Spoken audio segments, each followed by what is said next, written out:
చాలామంది నన్ను అడుగుతారు మొబైల్ ఫోన్ వాడకం వల్ల నర్వ్ సమస్యలు వస్తాయని. హలో అండి, నేను doctor Reddy Shankarrao, neuro surgeon, Vizianagaram, Gunchi junction. ఈ రోజుల్లో ఎక్కువ స్క్రీన్ టైం, ఎక్కువ మొబైల్ వాడకం వల్ల నిజంగా నర్వ్ సంబంధిత సమస్యలను పెంచుతుంది. ప్రత్యేకంగా మైగ్రేన్, టెన్షన్ టైప్ తలనొప్పి ఇవి మొబైల్ వాడకం వల్ల చాలా ఎక్కువ అవుతాయి. ఇంకా నిద్రలేమి, ఆందోళన, డిప్రెషన్ ఇవి కూడా మొబైల్ వాడకం వల్ల ఎక్కువగా వస్తుంటాయి. అందుకే స్క్రీన్ టైంని తగ్గించండి. పడుకునే ముందు 1 గంట మొబైల్ అస్సలు వాడకండి.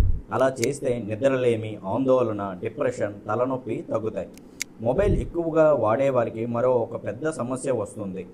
ఎక్కువగా మెడ ఉంచి మొబైల్ ఎక్కువగా చూడడం వల్ల సర్వైకల్ స్పాండిలోసిస్ వచ్చి తలనొప్పి ఎక్కువ అవ్వడం, దానితో పాటు గుండెల్లో దడ, భయం, ఆందోళన, కళ్ళు తిరగడం ఇలాంటి సమస్యలు చాలా అధికం అవుతుంటాయి అన్నమాట.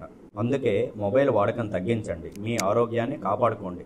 ఈ సూచనలను మీ కుటుంబ సభ్యులతోనూ, స్నేహితులతోని షేర్ చేయండి. Thank you.